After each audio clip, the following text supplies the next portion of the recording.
Hello, welcome back to Poongudi's channel. இன்றைக்கி நாம் தூதுவளை கீரையில் சூப் செய்ய போகிறோம். நம்ம இந்த தூதுவளை கீரையை வாரம் ஒரு முறையாவது சாப்பிட்டுட்டு வந்தோன்னா நீண்ட நாள் சளி, இருமல், ஆஸ்துமா போன்றவற்றிலிருந்து விடுபடலாம். உடலுக்கு வலிமை சேர்க்கக்கூடியது, கால்சியம் சத்து நிறைந்தது. அதனால் நம்ம எலும்புகளும் பற்களும் நல்லா ஸ்ட்ராங்காக ஆகும். நம்மளோட வாய், தொண்டை, கருப்பையில் ஏற்படக்கூடிய புற்றுநோயை தடுக்கக்கூடியது. இந்த தூதுவளை கீரையில் சூப் மட்டும் இல்லை, ரசம், துவையல், அடை போன்ற எல்லா ரெசிபீஸும் நாம் செய்யலாம். நான் ஏற்கனவே சில ரெசிபீஸ் போஸ்ட் பண்ணியிருக்கேன். அதோட லிங்க்ஸை நான் டிஸ்கிரிப்ஷனில் ஷேர் பண்ணுறேன். இந்த தூதுவளை கீரை சாப்பிட்றதால கண் நோய்களும் நீங்கும். இப்போது தூதுவளை சூப் எப்படி செய்யலாங்கிறத பார்க்கலாம். இந்த சூப் செய்கிறதுக்கு ஒரு பச்சை மிளகாய், அரை கப்பு சின்ன வெங்காயம், அரை கப்பு பூண்டு, அரை கப் தக்காளி, அரை டீஸ்பூன் மிளகு, ஒரு டீஸ்பூன் சீரகம், சிறிதளவு கருவேப்பிலை, கொத்தமல்லி, கொஞ்சமாக மஞ்சள் தூள், உப்பு எல்லாத்தையும் ரெடியாக எடுத்து வச்சுக்கோங்க. இதுதான் தூதுவளை கீரை.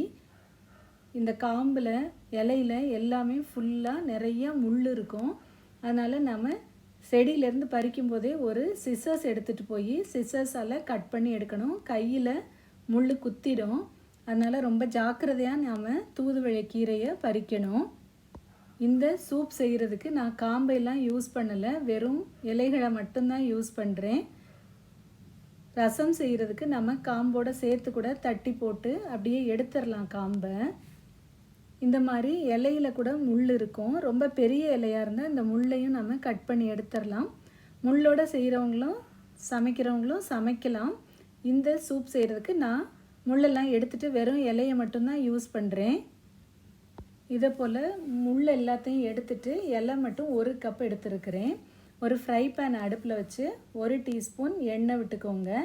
எண்ணெய் நல்லா சூடு ஏறினதும் மிளகை ஃபஸ்ட்டு போட்டு பொரிய விடலாம். அடுத்ததாக சீரகம், மிளகும் சீரகமும் பொரிஞ்ச பின்னாடி பச்சை மிளகாய், பூண்டு போட்டு ஃப்ரை பண்ணிக்கலாம். அடுத்ததாக சின்ன வெங்காயம், அதையும் போட்டு நல்லா ஃப்ரை பண்ணிக்கோங்க. பூண்டு, வெங்காயமெல்லாம் லைட்டாக கலர் மாறட்டும், அந்த அளவுக்கு ஃப்ரை பண்ணிக்கோங்க. அடுத்ததாக மஞ்சள் தூளையும் உப்பையும் சேர்த்துடலாம். சேர்த்து நல்லா வதக்கிக்கோங்க. தக்காளியும் சேர்த்துடலாம். எல்லாத்தையும் நல்லா வதக்கிட்டு கடைசியாக நாம் கட் பண்ணி வச்சுருக்கிற தூதுவளை இலைகளையும் சேர்த்து நல்லா ஃப்ரை பண்ணிக்கலாம். தூதுவளை நல்லா சுருங்கணும். அந்த அளவுக்கு நல்லா ஃப்ரை பண்ணிவிட்டு எல்லாத்தையும் சேர்த்து நம்ம ஒரு 10-15 நிமிஷம் நல்லா ஆற வச்சுட்டு அதுக்கப்புறமாக மிக்சியில் போட்டு அரைக்க போகிறோம்.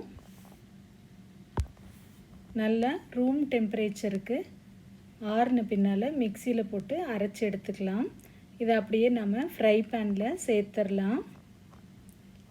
ஃப்ரை பேனில் சேர்த்துட்டு இதில் ஏற்கனவே நம்ம மிளகா, உப்பு எல்லாமே சேர்த்துட்டோம். அதனால் அப்படியே தண்ணி சேர்க்க வேண்டியது தான். மிக்ஸி ஜாரை ரின்ஸ் பண்ணி தண்ணியை சேர்த்துக்கோங்க.